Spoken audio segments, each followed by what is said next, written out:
but I'm really excited to have our guest with us today, Mary Gleason, founder and CEO of Mary Gleason Consulting. She and I connected, gosh, it's probably been over a month now because time just zips on by.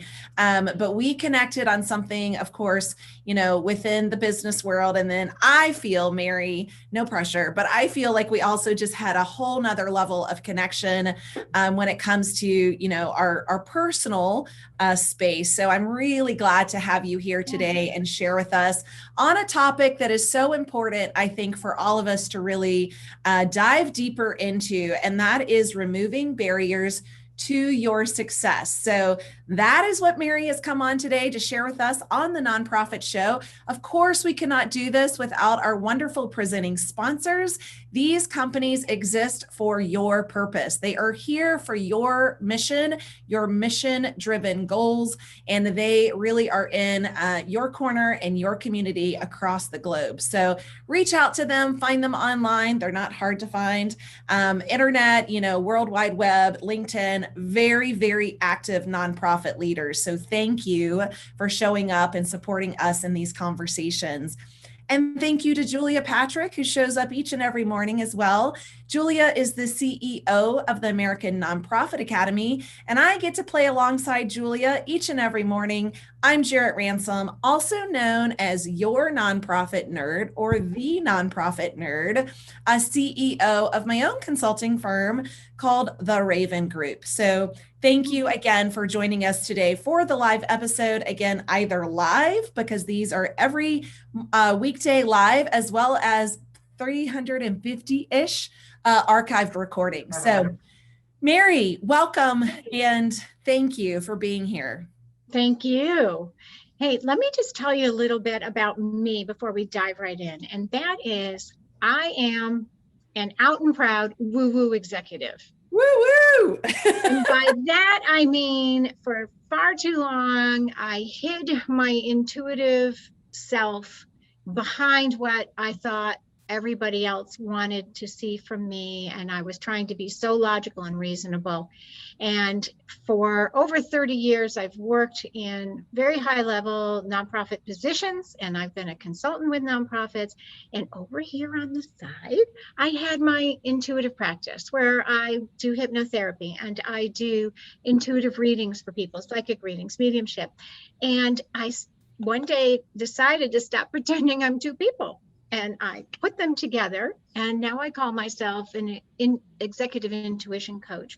And really what I like to do is help people do just what we're talking about today, which is get unstuck, get out of their own way. So many things that I deal with my clients now are problems that came from bad decisions. So it's like, where did that come from? How did you get here? And how can we get you out of it? This is great because I think so many of us, and for those of you that were able to join us on the Chitty Chat, we are a mixture of our home life, our work life, our community life, all of these different things. And it can be really a challenge in the best of times. And now we're definitely and have been in a challenging time across this country for many reasons. And so I can see where a lot of us could have roadblocks and be frustrated and just say, oh, it's just the times. Everybody's like this. And then we kind of don't make self-corrections. And so I'm really excited to hear what you have to say. You've got 5 basic strategies or tips for removing barriers to our success. Let's kick it off. Tip number 1. Tip number 1 is ask yourself, is it really true? Whatever it is that you're responding to in your own head, and we all do this, we have these conversations with, and then this is going to happen, and then that's going to happen, and we spin up, and we can't make a clear-headed decision.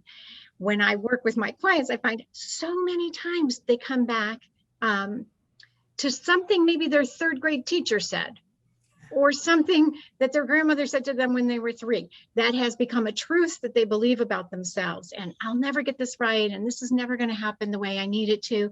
And blah, blah, blah, blah, blah. People aren't going to like me, whatever it is. And it's like, okay, stop. Where did that voice really come from? Is it true? And one of the exercises that I have my clients do is just close your eyes for a minute. Figure out where that voice came from. Go see it as if it were a movie in your mind.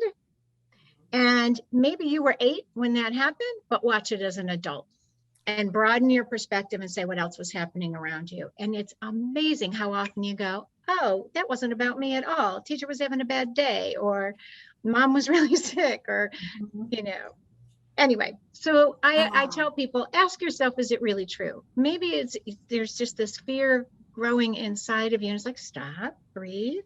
Is it really true? How do we know that's true? I have a feeling, Mary, you've probably read some Brene Brown as well. I know I have. I go to Brene Brown's readings and, podcast often. And I found myself repeating something that she said, which I believe kind of complements this. Is it true?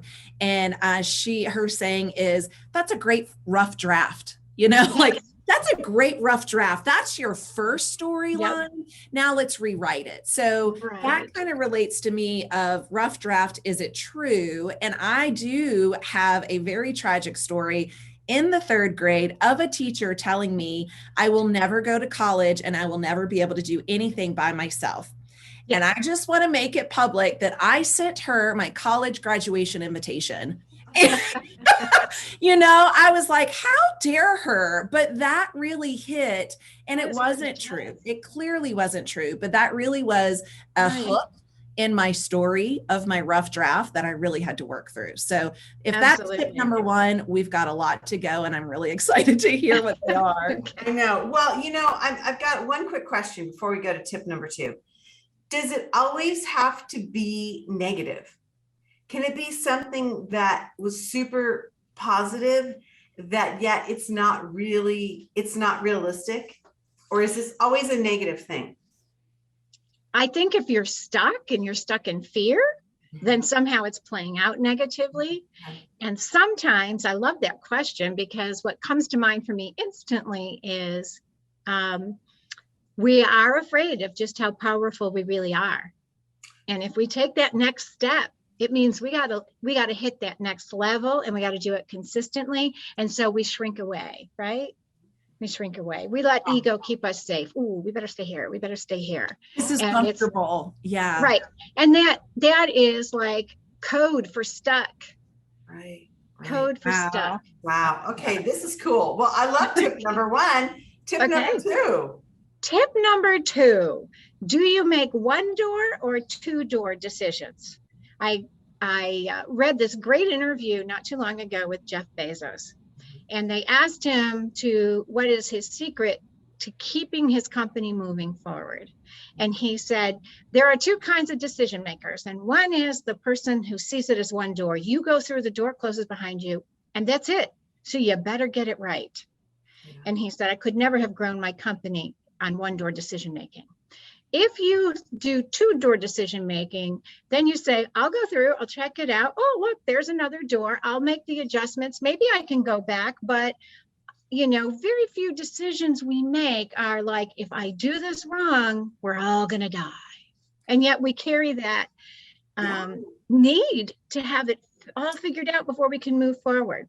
It is black or white, right? Like you said, the door is going to all or nothing. And the whole world is on my shoulders, kind of thing. And it's like, really, dude? Because I doubt it. 2-door decisions. So Julia knows this, and maybe we need to hear that. Maybe many of you that are avid viewers, and we're so grateful that you're here. I am very visual, Mary, very visual. And so when I hear this 2-door decision, my eyes close and I'm seeing like this foyer, or I don't know if that's how you say it. HGTV says it always really beautifully, but so right, it's like you walk into that front door, then you have this beautiful space, and then there's another door.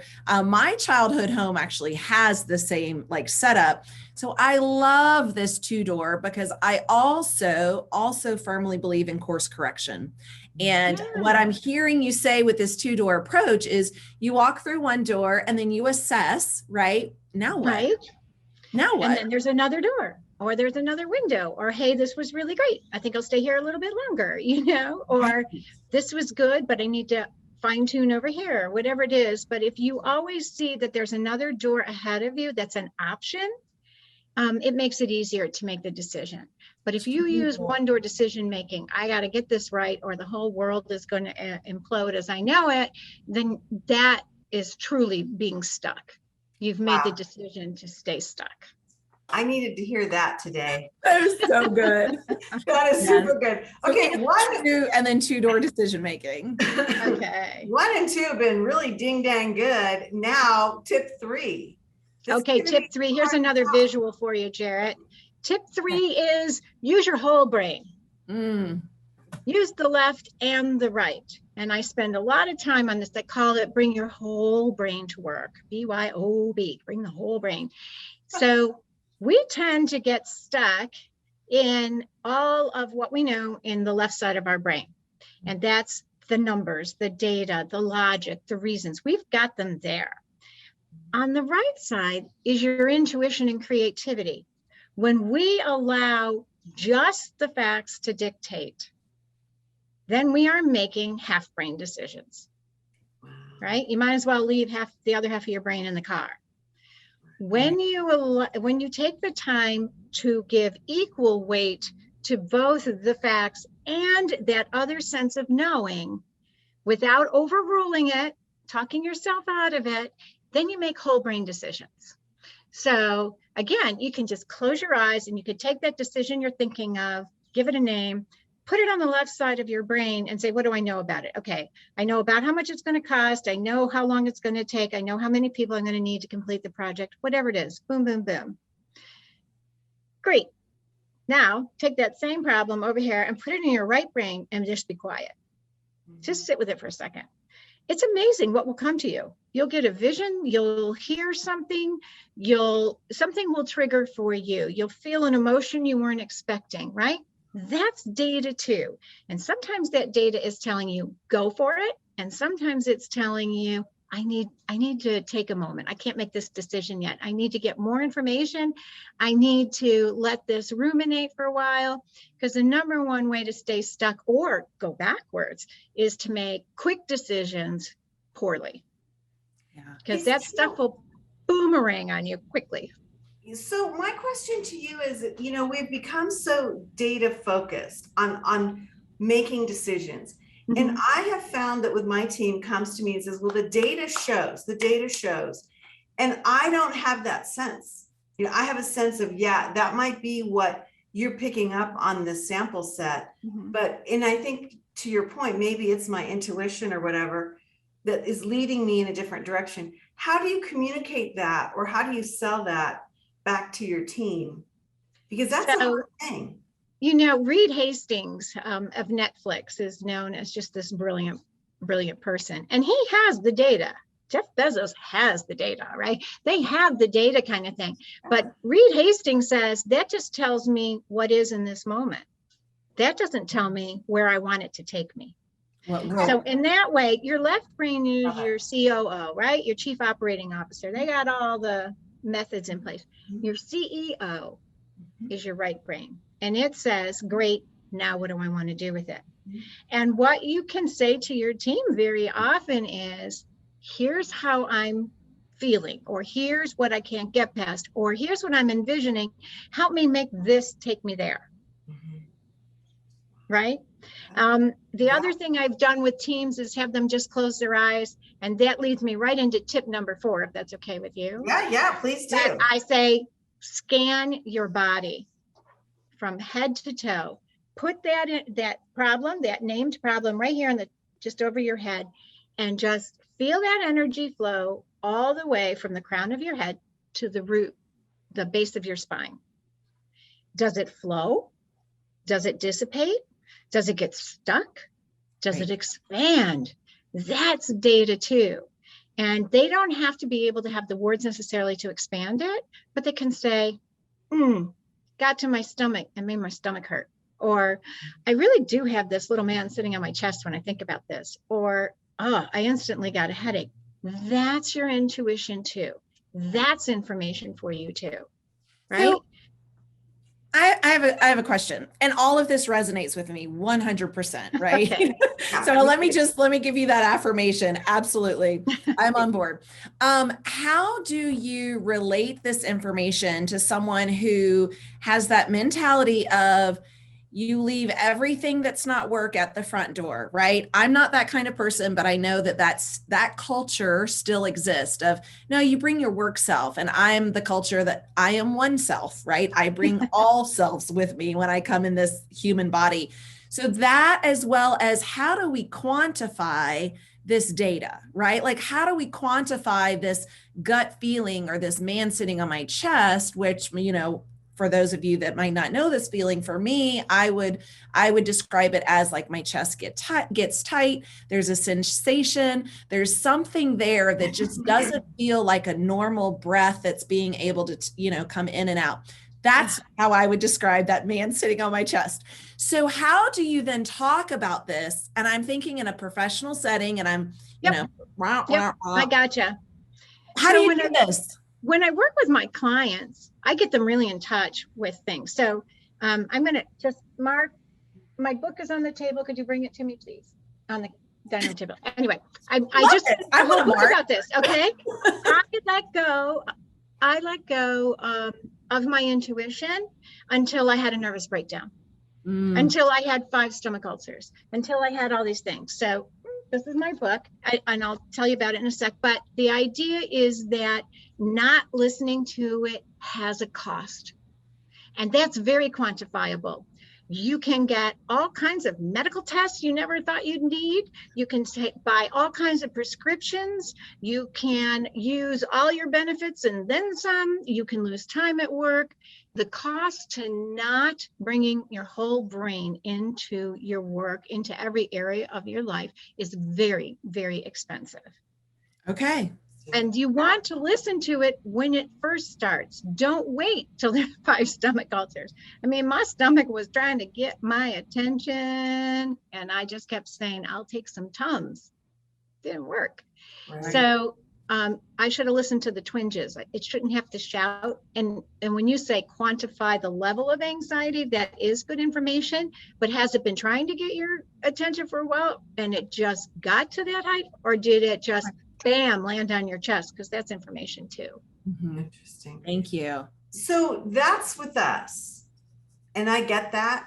But how is it when we have, a boardroom, or we have with team members that might not really respect that or even be open to it? Do you have any thoughts on how we can bring them along?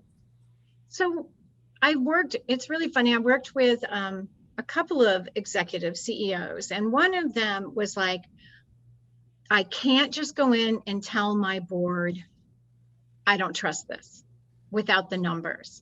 And I said, you can't go in and tell your board anything less. That's your job. Your job is to bring them the data and say, for me, I just can't endorse this yet. I think we need more time. I think we need maybe some more experts on this, whatever it is, or I'm just really concerned it's going to cause a conflict down the road. My team's not ready and I need more time with that. So that's my recommendation, right? Mm-hmm. We all know you can't tell your board no. That's just silly. Their job is to tell us no.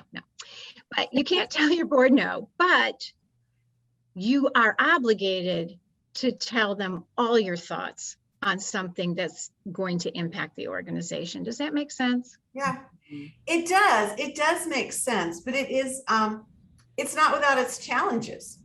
No, it's not. It's not without its challenges. And it's, there's so many leaders, and whether they're reporting to a board or just their team members, their staff, mm-hmm.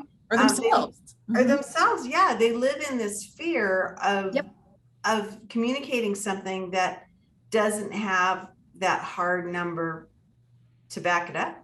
Yep. So nothing happens on one level. Mm-hmm. You get sick physically, mentally, spiritually, emotionally, right? Mm-hmm. You get better when you take all those things into account. You can't lead an organization and say, 80% of this is good and 20% not so good, and think it's not going to affect every area of the organization and come back to bite you, because it will. Yeah. It will. I like that you said that. I think that's really incredibly wise. I think that's incredibly wise. Okay, well, tip 1, 2, 3, and 4 have been amazing. Tip number 5. Stop waiting for other people to change. Okay. We have a tendency to think that everything would be right if everybody else would just do these things, or the situation would change, or whatever it is. And this, that belief that if you do the things that, we talked earlier about the age difference kinds of things, we can't do the same things we did in one generation with the next 2 and 3 generations. We have to change things. If we say, look, I know this worked because this is the way we've always done it and it always worked before, you're ignoring all the change, right? I mean, I stopped billing my chest tight too. I stopped saying that I consulted about major gifts, which I had done for many years, but it's a completely different environment now. I came up in the school of Penelope Burke with donor-centered fundraising, which was a huge change from banker strong arm fundraising, right? So this was really good. But now the next one is deconstructing philanthropy, and it's really getting into cultural shifts and engaging your donors in a different conversation. I'm not trained in that. I'm not prepared for that. It would be silly for me to go out and do that. So what did I change? Did I get out there and say, no, everybody has to go by the old rules? No, I said, I either have to get in there and learn new things, or I have to cede that role to somebody else who's already up to speed on that. I changed me, right? You work in an organization that does absolutely everything wrong, hoping that everybody else and everything else is going to change isn't realistic. You make the change. You either get in line with where it's going, give it a try, or switch environments for yourself. But boy, I so many clients say, yeah, the reason I can't move forward, the reason I'm stuck is because somebody else won't change. Right. It's this, right? Just stop. Yeah. Right. And the thing is that doing the same things and expecting different results, we know is crazy, right? But doing the same things and ignoring all the changes is even crazier. Right. So if you're not willing to change, then nothing's going to change. And that's a great way for you to blame everybody else. Mm-hmm. Mm-hmm. But you're the one who's stuck. Everybody else moved on. Right. So this has been fascinating. And I'll witness to everybody. Jarrett and I actually, and Kevin Pace, our executive director, we have a team executive meeting in a couple of hours. So I'm going to be really interested to I'm bringing my whole brain. Oh my God. Yes. I'm so interested to see how some of what you've said bubbles to the top. Hold up your book again, because I'd love to share that with everyone. And I will say, I do work with teams so they can all get in touch with the chakras and all that, but this is being woo-woo in an engineered world. Is that backwards to you? No, pull it. Okay. Okay, that's perfect. So there tell me, and actually I was sharing on the Chitty Chat, or maybe even before we went live on the Chitty Chat, that I was working with my coach yesterday, and ironically, Mary, she is an intuitive coach. And I was like, how does this work? And I thought, well, maybe this is really just about Jarrett, the person. But I wholly believe that Jarrett is like, this is my body. This is my vessel, right? And it's like, I take Jarrett everywhere Jarrett goes. And so really having that personal, professional side kind of talk together, and which is also why I don't believe and subscribe to a work-life balance. I talk often about a work-life blend, right? Like we need to blend that work-life balance. So talk to me a little bit about what you do as an executive intuitive coach, because I'm curious, because my coach is not specific with the nonprofit sector. So you have tons of background. Okay, you either, but you have tons of background in the nonprofit sector. So how does this work? I mean, just with our short amount of time that we have left, what is it like working with you as an intuitive executive coach? Mm-hmm. So there's a couple of basic things that everybody does. And one of them is I have them give me their Myers-Briggs results with percentages. So I know where are their skills, where are their talents, and where are they spending their real time? We get into that balance, right? So we tend to spend 80% of time on 20% of the things we can't do well, right? So we make that shift. And then I also I spend a lot of time on the chakras so that they can use their body as a barometer and getting them really, really familiar. And then we walk through what's on their desk. You know, Like what is more important on your desk that you can't get out into the community? Or what's so important in the community you haven't got time to pay attention to what's on your desk, whatever it is. And we overcome that. I'm sorry, Mike. No, you're good. Right. So I work with first the leader, and then, if they're willing, the team. The team. Because I don't care if you have a team of all engineers, they're all intuitive too. Yeah, they all have that creative side. And I have also worked with those great visionaries, and their team is always running to catch up with the next great idea. And we talk about anchoring, appreciating that people are trying to follow you, and how do you tap into that left side of your brain. And things get very, very personal after that, when a full session, a full coaching package kind of thing, where we really get into, and where did some of this come from? Mm-hmm. Mm-hmm. Fascinating. So, amazing. So Julia, pull up her contact if you would. So I want everyone to know how to reach Mary if you're interested. And of course, you know, also purchase the book that she has shared with us.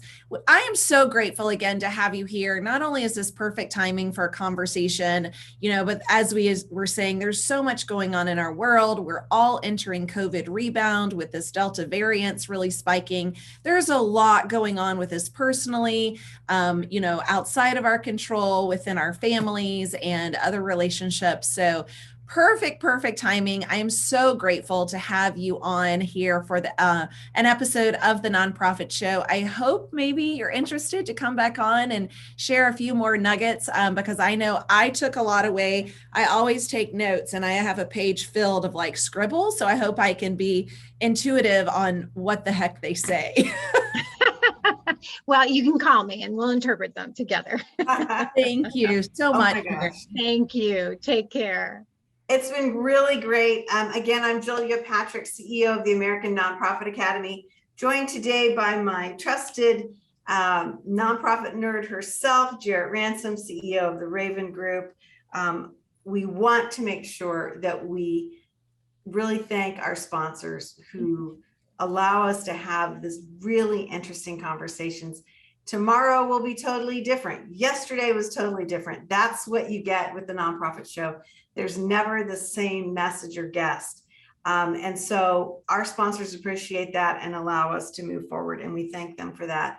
Don't miss another episode of Fundraising Events TV. This is a new show of ours that just delves into the mysteries of fundraising through events. We like to say, from golf to galas, from ballrooms to barns, we got you covered.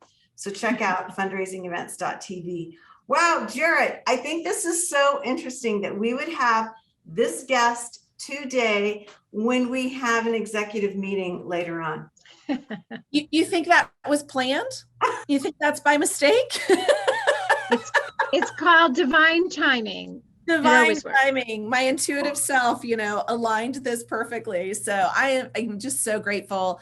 This speaks volumes to me and where I am. I've been doing a lot of work, you know, in my life, and as a person, and how I show up for myself and for others. So couldn't have been better. Mary Gleason, thank you so much. And to all of you that joined us live or watching this recording, so grateful to have you here. We end every episode with this mantra of please stay well so you can do well. We'll see you back here tomorrow.